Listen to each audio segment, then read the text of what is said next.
if you don't go out there and fuck yourself, you're going to win the game. 45, 50, 45, 40, 35, 30. He's going to go. Holy cow. Big Red Junkies. Game by day. He gets better and better. He gets better and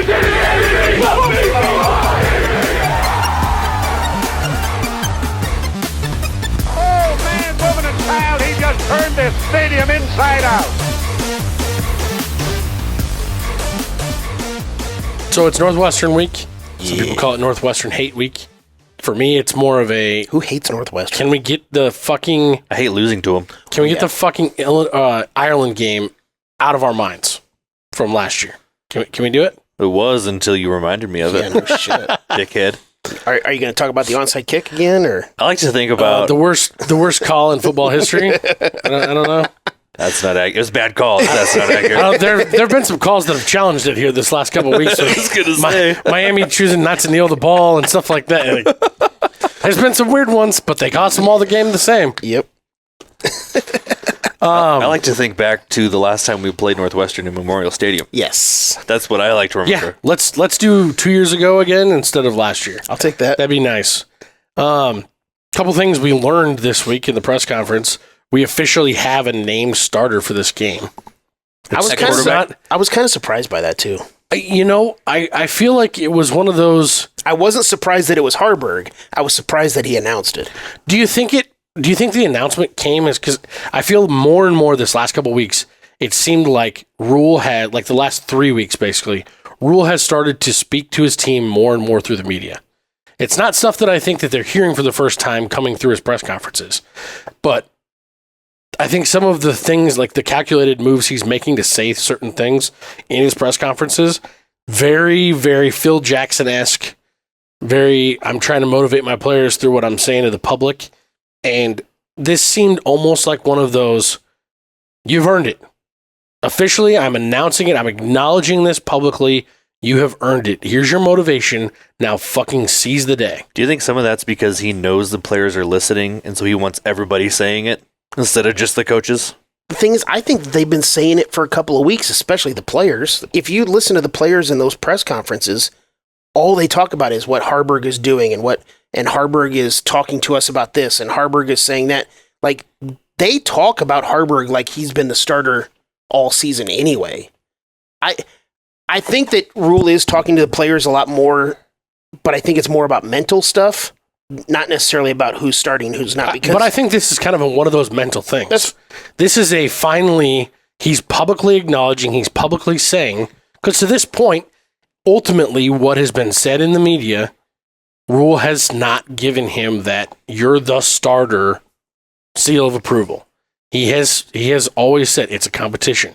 We're going to put the best guy out there that wins. However he wants to say it, whatever coach speak thing he wants to say, he has not said definitively, Harburg's our guy.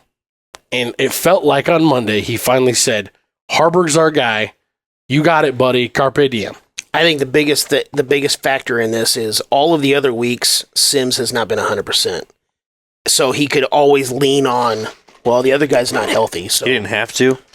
So that's fair. So now that maybe Jeff Sims is 100%, we're going to cut out all the bullshit and we're just going to say, okay, fine. I can't use the Sims is injured excuse by we'll see what happens at game time. Everybody's healthy. Yes, Harburg's the guy. We're not talking about it anymore. Now Harburg's out there carpeing all them DMs. Well, I think it's still a competition every day. It's not like Harburg can let up now. He's got to continue to grow and move forward. I don't see let up in that game. I didn't give you enough credit last week when we were talking about this. You said, I think we've seen growth. I really think we have. And I went back and I watched the Illinois game. He did make more throws that seemed more legitimate. He still got the sidearm shit and he tries to pull some Patrick Mahomes stuff too much, but they can coach that out of him. It's like he has the confidence that he needs now that he didn't have the first couple of games that he was in there. Now they need to reel it in and kind of, it's like honing your anger. You can use it as a weapon, but you got to do it right. Mm-hmm. You can hone that confidence. You just got to do it right. Well, it's kind of funny. When he spoke yesterday, because we're filming this on Wednesday night, Tuesday in his press conference when he was talking, he got kind of asked a little bit, or I think he kind of brought it up on his own, but just the conditioning thing. We've heard Satterfield and Rhule talk about it a couple different times, how he gets winded in the game. And he basically brought it up, and then I've heard a couple other people talk about he was never included in anything. He was never training to be the starting quarterback. Prior to this year, he was left out of quarterback meetings frequently. He was 4th, 5th, 6th on the depth chart at quarterback.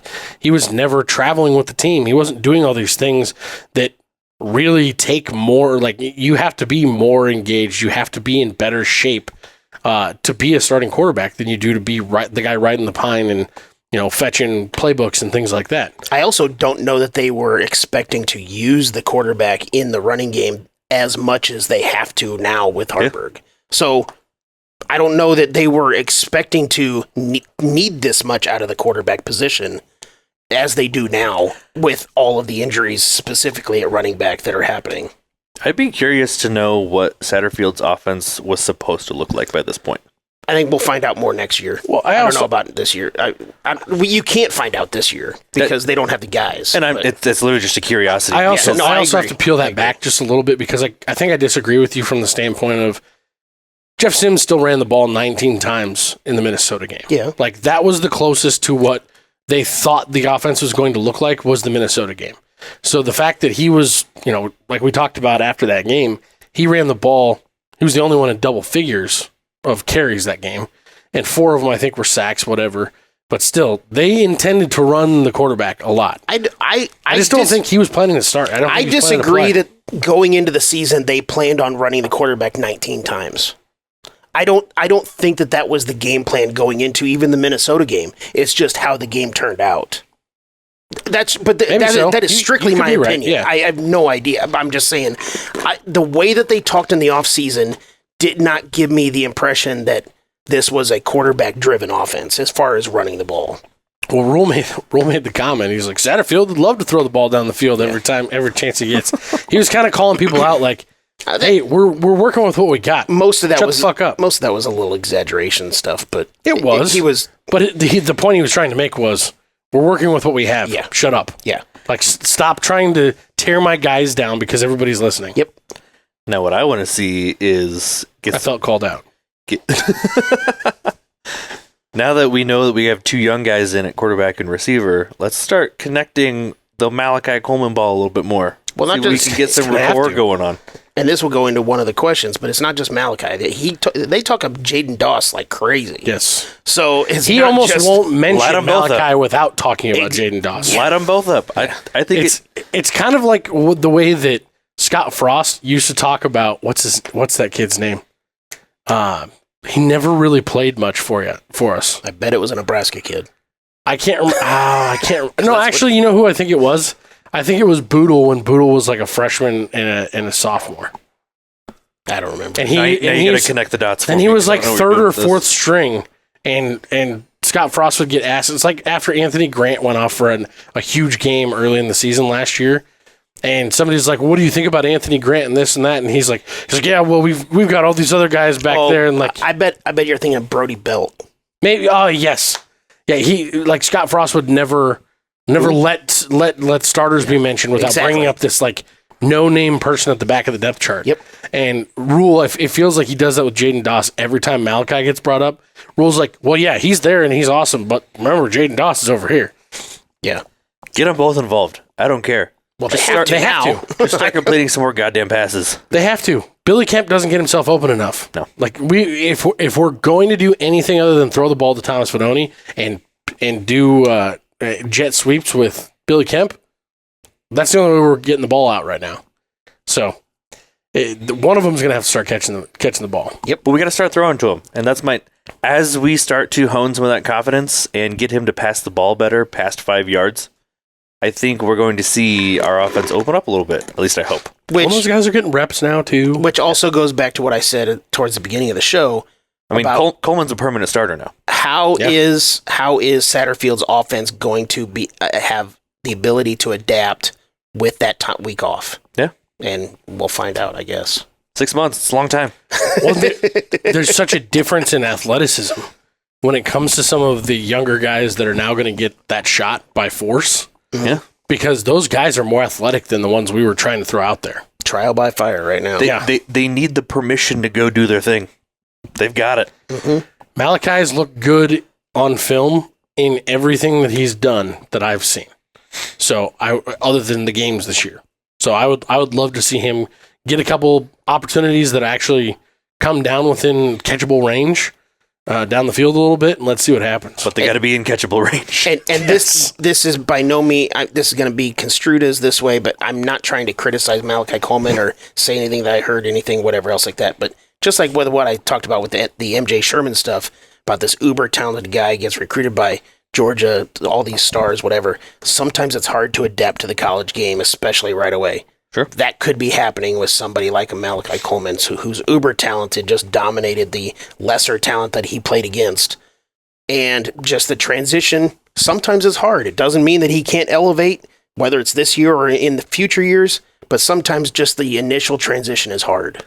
It's just weird. Even with the most talented guys. It's weird to say that, though, after seeing what he did at some of the Senior Bowl games. So what? That's not college. That's a different thing. No, but that is top-end talent. Doesn't matter. Starting in a lot of places across the country. Also, just like with the defense and some things locking into place and settling down, we're going to see that more with our offense now that we know Harburg's our guy, Coleman's our guy. Mm-hmm. Let's start. By this time next year, we'll have a whole year of those two playing the game together, passing to him. Yep. Yeah, It not might wrong. look completely different a year from now. Yeah. You're not wrong. Think of all the things that had to happen in order for those two guys to be on the field at the same time right now. Fedoni and Harburg talk about it all the time, how they've been throwing to each other for like 5 or 6 years now. Well, they were college roommates. That's why weren't he's they? comfortable. No, but even before college, they were playing on some 7-and-7 high school things where they were throwing to each other. So it's like they talk about it all the time about the connection that they have. And the ball to Fedoni is generally more accurate. Well, when you're that huge, you got a giant catch radius. It's going to be more Speaking accurate. of Malachi, it should He's be not 5 yards bigger, is my point. Malachi's not that much smaller than Fedoni. And so, as we see those two practice and play together more, Yep. we're gonna see it come together. You're spot on. You're spot on. What else do we know about Nebraska heading into this that we didn't know? Anything?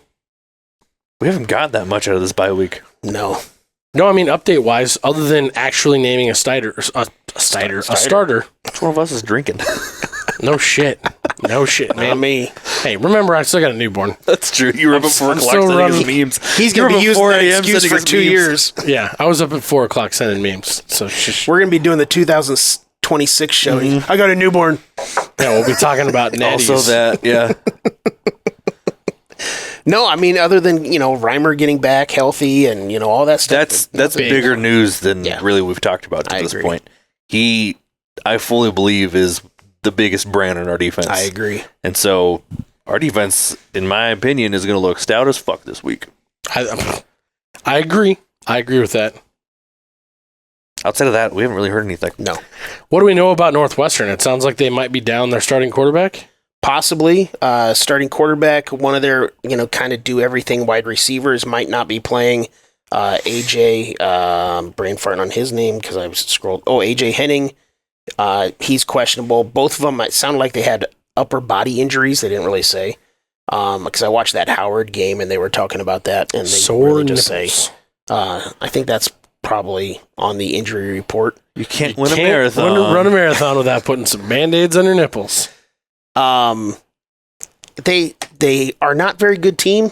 They're playing much better than what anybody expected them to play all year. They have one guy that has over 100 yards rushing on the season. And I don't mean one running back. I mean one guy. They have the one running back who has like 300 yards rushing. Their next guy has like 90-something yards rushing, and it's the backup quarterback that started last week, and he's played sparingly throughout the year, and he has like 90-something rushing yards. He's number 2 on the team. Jesus. So they can't run the ball. You're They're really not very selling good. me here. Yeah, I know. So you're saying our rush defensive numbers are going to get better this week? They could. Because they only average 103 on the ground per game. Yeah. If you don't rush the ball, they're not going to get that much better. Yeah. They average 103 on the ground and like 203 in the air. So Jesus. they're not a good team. They got 2 really good linebackers, Bryce Gallagher and a guy that you'll love his first name, Xander Mueller. Hey-o. Xander Mueller is third in the Big Ten with tackles for loss, 7 tackles for loss. He has 3.5 sacks, which is fourth in the Big Ten. And Bryce Gallagher, it was funny when I was watching that Howard game. I saw this guy last name Gallagher. I was like, Gallagher, he's been like at Northwestern for like 1,000 years. And so I'm looking it It was up. his son. His brother was playing previous to him. So it was wow. It was Blake Gallagher. Then it was Bryce. Now it's Bryce Gallagher. They just gave him his old jersey. Basically, yeah. Just it had a B Gallagher. It's Northwestern. They don't spend a lot of money on uniforms. But both You're going to have to drop 10 pounds, kid. You're a little bit bigger than your brother there's no was. money floating around that university. Yeah, no shit. That giant indoor practice facility that they built and all that. Yeah, and just being in the Big Ten. But Bryce Gallagher, he's just a tackling machine. He's actually both of the Gallaghers throughout the last 6 years since they've been there. They're either number 1 or number 2 on the team in tackles. Wow. His brother Blake, through his last 3 years of his career, he averaged 8.5 tackles per game. Bryce is currently in the last 2.5 seasons averaging 8.4 tackles per game. So they're both just around the ball all the time. But outside of those two guys, they're not very good. They only have 5 takeaways on the season on defense. They've also only Sounds like us. They've given up the ball 5 times. That does not sound like us. Correct. True. But they're playing clean, standard Pat Fitzgerald type football. Yeah. I heard you had a fun fact About Northwestern. about Northwestern. I need to know this. Does it have anything to do with human car washes? No. Oh, that's good. That's not fun. That's We're not out of fun. that? That's We're out not of that? fun at Okay. all. It might be Yeah. a fact, but it's not fun. No.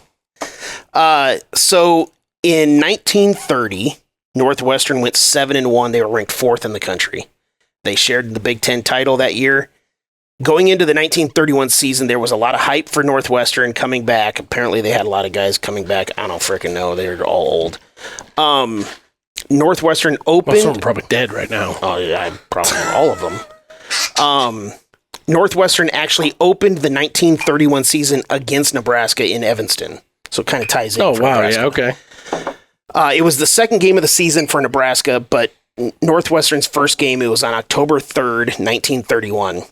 Northwestern ended up winning the game 19-7, but the interesting part was that Al Capone was buying into the hype of Northwestern. He went to the game. Oh, wow. And the problem is that the fans in attendance found out that he was there, and they actually booed him out of the stadium and forced him to leave. What? Like you could have given me 1,000 guesses.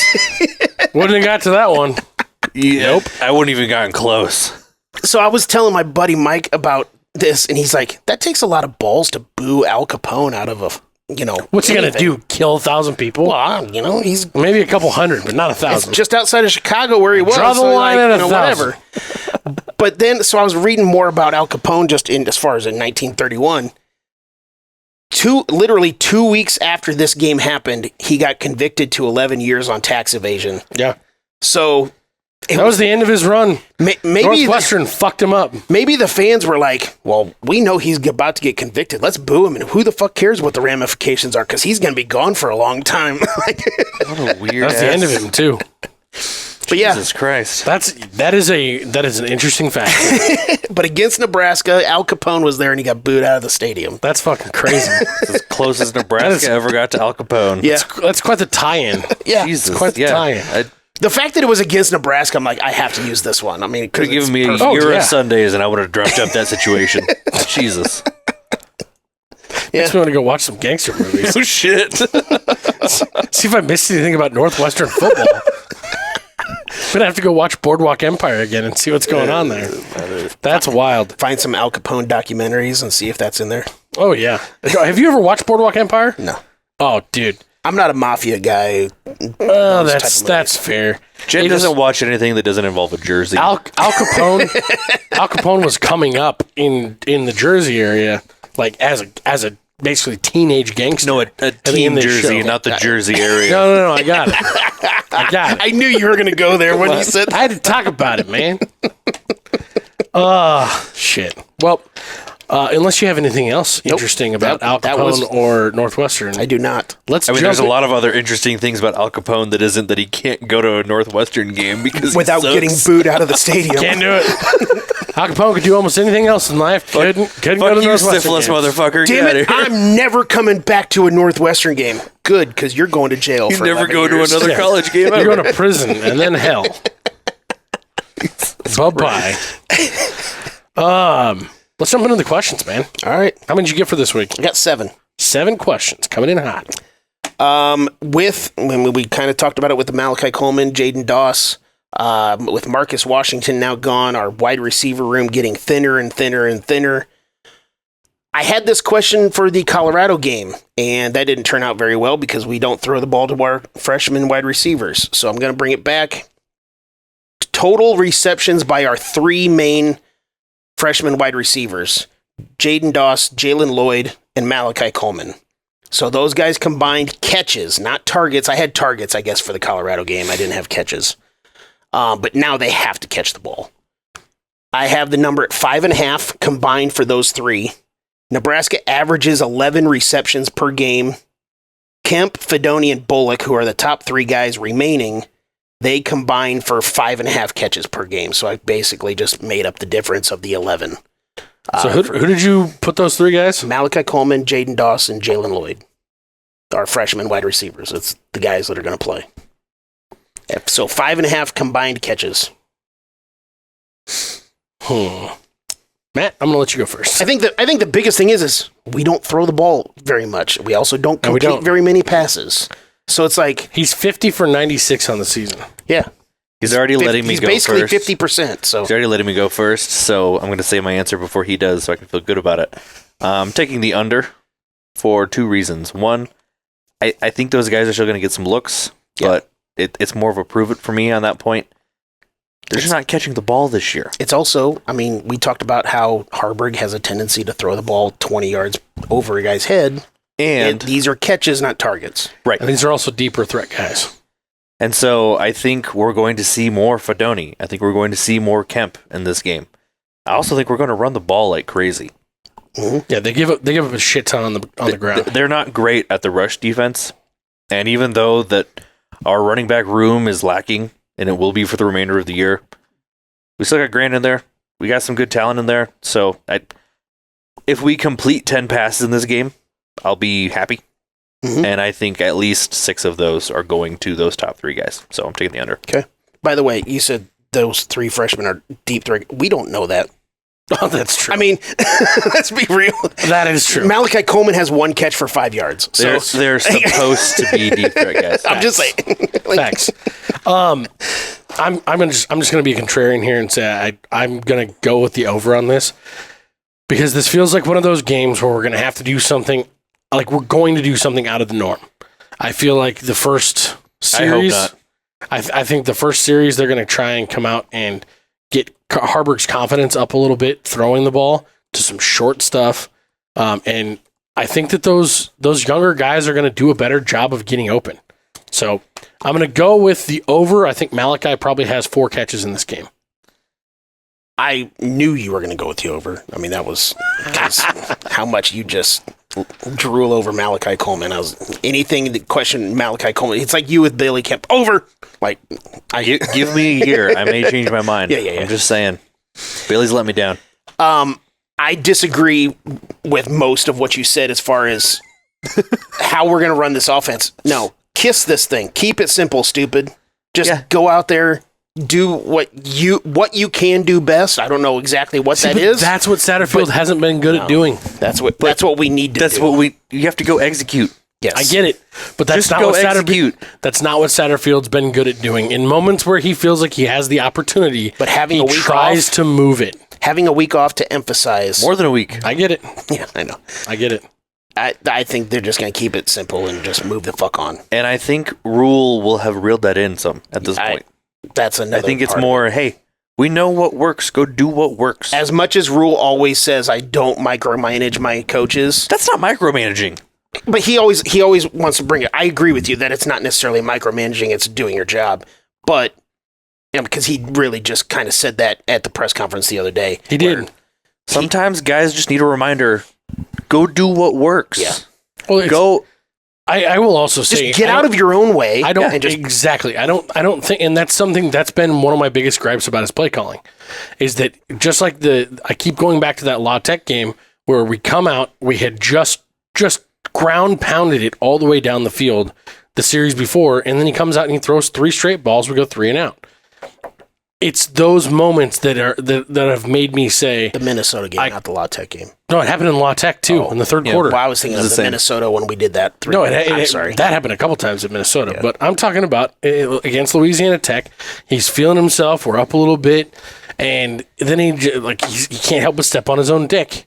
And it's moments like that make me think, Harburg's going to get an opportunity to continue to grow in this game, because I do think that we maybe get a little bit of an early lead. We're maybe getting a little bit of a push on them. They're hitting the panic button, go 3 and out a couple times in a row, and he feels like he has a free possession. He feels like he has a free possession, kind of like a breakaway. Should be an easy 2-point dunk in a basketball game, but for some reason this kid decides to pull out a 360 windmill dunk and break it off the backboard, and they score on the other end. That's the type of thing that I see happening in this game. I hope not so much. Dude, it'd be cool to see, but I hope not. You A 360 yes. windmill dunk, yeah. Not to call it way back to the beginning when we weren't even talking Husker football, but you want to talk about Bill Belichick and trying to outsmart himself. I think that's what Satterfield does sometimes. Yeah. Just That's part of why I think this is... stop. Just That's part of why I'm going over trying. on this. And that makes sense. To be fair, a lot of coaches try to outsmart themselves. I get it. It's been happening There was an article that came out today about why are there so many weird mismanaging game calls happening in college football this year. Why are you going for it on 4th and 2 when you're up by 4 against Washington? Fuck. It's not even just in college football. The Chargers did it on Monday night against Dallas, and it cost them the fucking game. And so, why are you onside kicking when you are up two scores? 11 points. I knew that was coming. In fucking Ireland. I knew that was coming. And so that's Good really, God. at the end of the day, that's on Rhule to come to his Yes. coach and say, hey, settle down. Yeah. Just do what works for a little bit. Yeah. If you want your player to have confidence, don't go try and find it in the flush. Yeah. Go and get 2 pairs. Be the old school, Exactly. wannabe old school football coach that you talked about all preseason. Run the ball, Absolutely. use fullbacks to pile shit in there. Do it. I agree with you. And I hope that it's that way. But I'm still going with over on this question because it's 5.5, and I think Malachi gets 4. Okay. Which he could get 4, but the other guys... I think the other guys get 1 apiece. Or nothing. Second question is the exact same as last week. Nebraska rushing yards 199.5. Northwestern is allowing, they're last in the conference with 172 per game. Nebraska is averaging 200 per game, and they have not gone over 200 yards since the Louisiana Tech game. Before we jump in on this, do you think Anthony Grant gets the start? A, B, gets to play much? Why wouldn't he? Yes to both. Because of what they said in the press conference so far this week, which was pounding on the fact that he has to hold on to the ball. Yeah. And he has to prove that he's going to hold on to the ball. He's definitely starting. And also Penn State, who has 2 really good running backs, they only had 139 rushing yards against Northwestern. But I feel like that was an outlier game because they're giving up an average of 172 a game. I know. We're including quarterbacks in this number, It's right? total Rushing yards? Yep. Yeah, I'm going over. Easy. Over. Also over. I thought it would be easy last week against a bad Illinois defense, and we did not go over. So, But like we talked about, their front 7, especially their defensive line, was talked about all preseason. yes, as but being they also have been playing like shit all year. And so true. One more thing that we have to consider for the Illinois game is that penalties and turnovers. Mhm. We shot ourselves in the foot on 6 drives in that game. But that's what Nebraska Were does. we 5 in the second half. where we could have been running the ball. You're right. But So again, that's what Nebraska does. it Which is comes why I back went over to on the first question. it comes back to whether or not we can execute on what we're good at. Yep. So I'm taking the over because I think we're going to have a better head on our shoulders this game. I'm going with the over as well because kind of with what I said in the first question, keep it simple, stupid. Just run the fucking ball and just Hold on to the ball, too. yeah. For the love of God, hold on to the ball. Yeah. Execute, period. Which also, to be fair to Grant, he wasn't the only one that fumbled in the Illinois game. He was not. Question number 3. I brought up this Bryce Gallagher for Northwestern earlier. Who will have more tackles, Bryce Gallagher or Luke Gifford? Again, Gallagher this year is averaging 9 per game, but he's averaging 6 tackles per game in the last 3 games. Gifford, Minnesota, Duke, and UTEP. No, that was the No, first. sorry, Minnesota, Penn State, and Howard. Correct. He's averaging 6 tackles per game in those 3 games. Gifford is averaging 6 tackles per game this season, but in the last 3 games, he's averaging 7 tackles per game. So they're basically the same in the last 3 games, 1-6, 1-7. So in this game, specifically, who will have more tackles, Bryce Gallagher or Luke Gifford? Luke Gifford or Isaac Gifford? Isaac Gifford. Luke's not here anymore, is he? Yep, my bad. It's his brother. All good. First of all, I've never seen, I don't think I've actually seen Isaac Gifford recently with the helmet off. Oh, yeah. Dude looks like fucking Thor, or like he came off the He looks set. like baby Thor, but Well, yeah. But, or like he came off the set of Vikings. Yeah. Like the dude is fully bearded, long hair, got the whole thing going. Just because of that, I got to go with him because I don't have any other reason here. I don't know. I think he has really come on really, really well this last couple games. He was one of the bright spots, with the exception of the missed pass in the back of the end zone in the Michigan game. I thought tackling wise, he was still doing his job. I think he played a hell of a game against Illinois, a nice makeup game over that Michigan, and he's just gonna continue to grow and really take more of a leadership role, I think, in this defense. I agree with everything that you're saying, and I just don't want to agree with you anymore. So I'm going to go ahead and go with Gallagher. I love your analysis, Matt. Oh, you said that? Well, fuck off. Look, everything, they're practically the same player. Yeah. I mean, outside of a tackle a game, which is really the difference here. Yeah. And one's a Viking. I guess technically there's a push option here, but No, I'm not Fuck taking the that. push. You're the only one that takes the push around here. Push has burned me every single that's time not true. I've He tried to took a do push the it. other- Yeah, like a couple weeks That's ago. true. and it fucked me. Me Because too. it was looking great.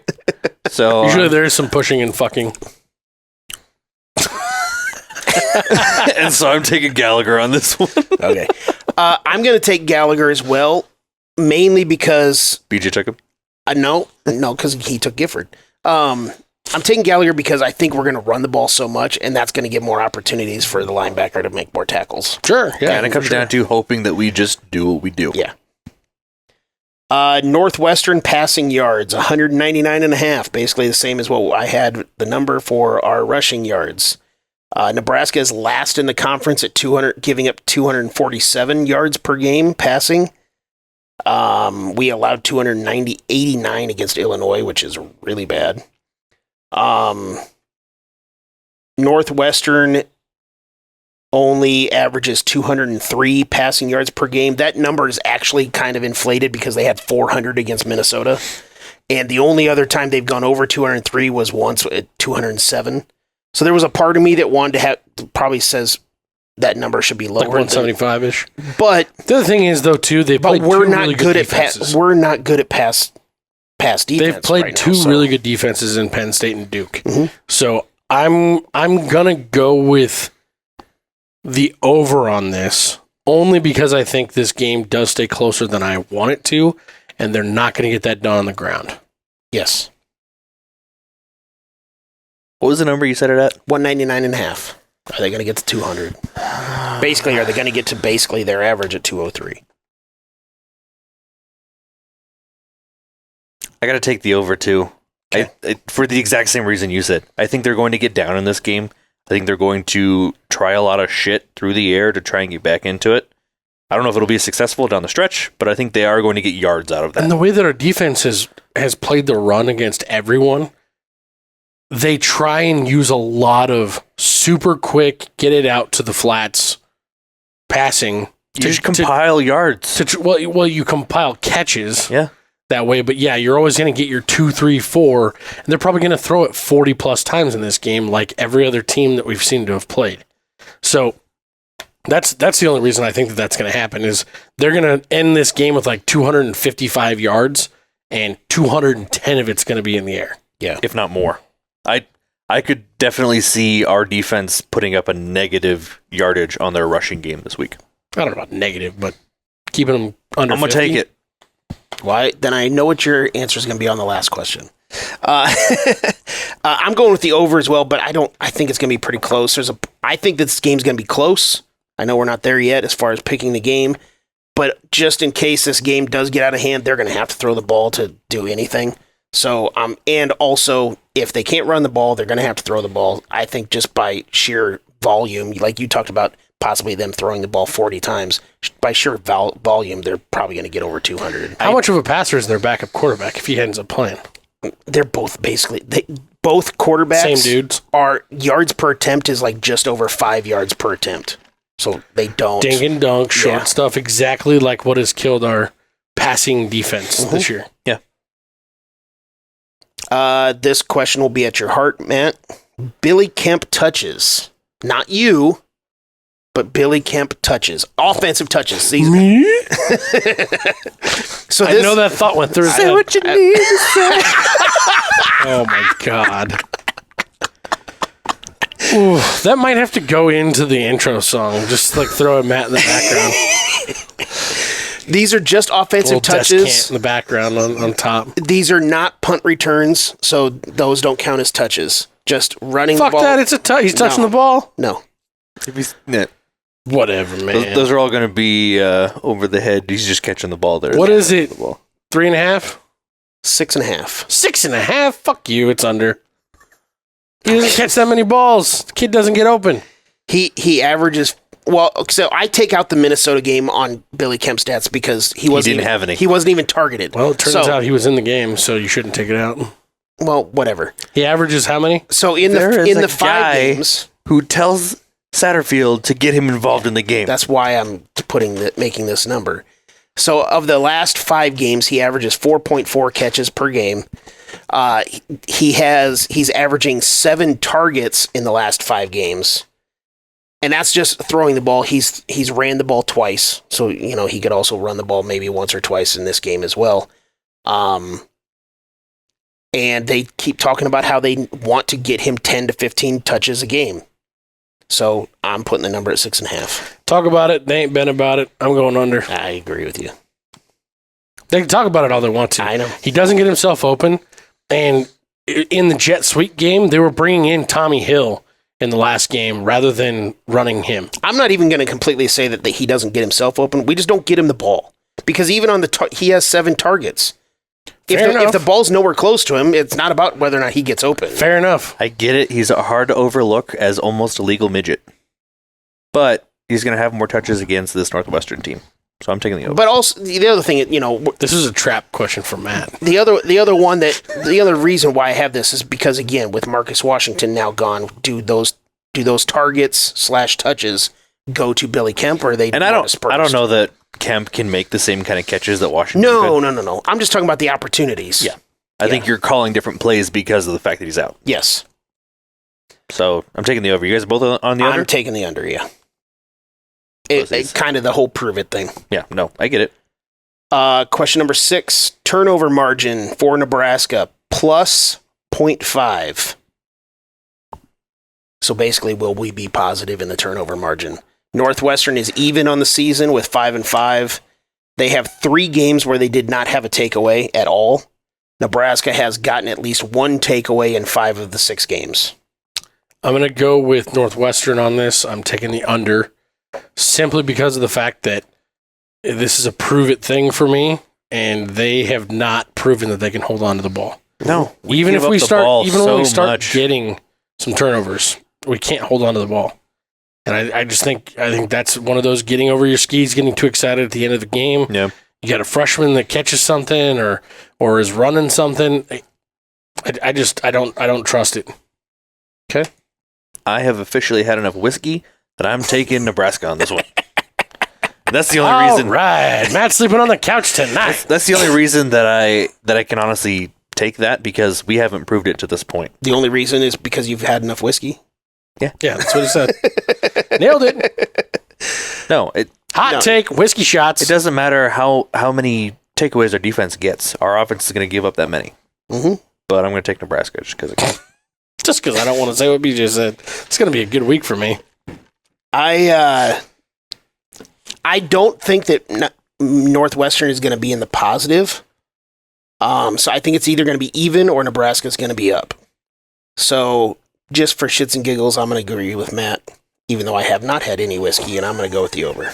Have you ever had any whiskey? I have, and it's awful. This fucking guy. Jaeger in his blood doesn't like whiskey. Damn right. Very last question. Northwestern rushing yards per carry. Is this question 7? Last question, question Okay. 7. Northwestern rushing yards per carry. I'm going to guess Matt, no matter what the number is going to go with the under, so I'm going to type you in at under.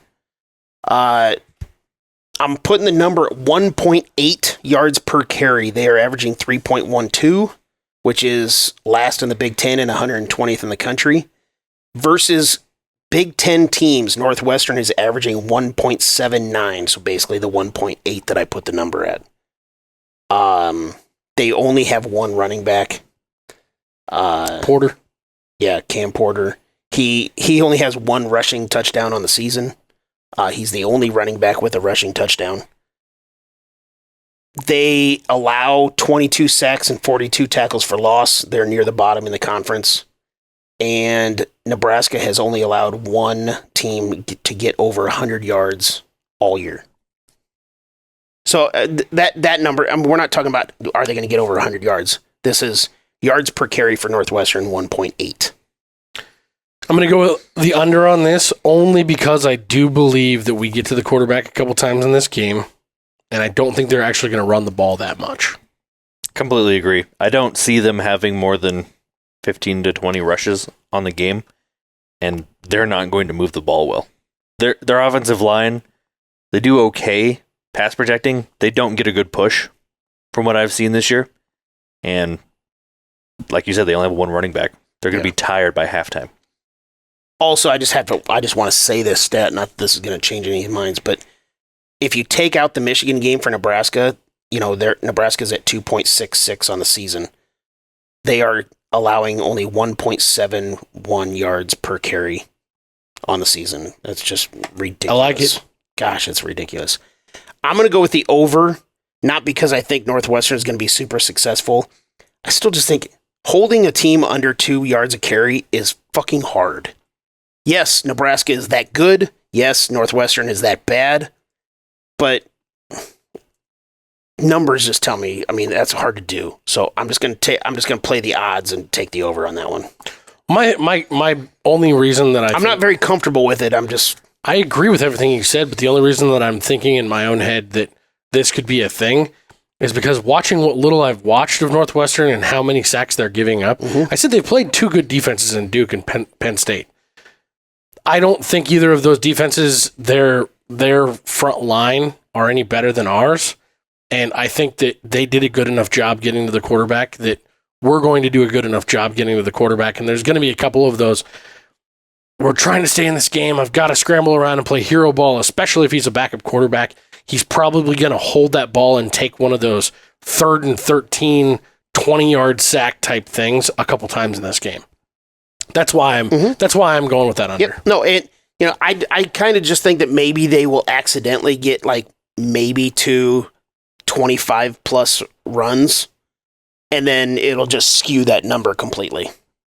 you could be it won't really affect the game itself, you could be totally but it might right. just skew that number. Because, 1 or 2 of those plays, especially if they only run it 10 or 15 times, throws this number completely off. So that, like I said, I'm just kind of playing the odds here.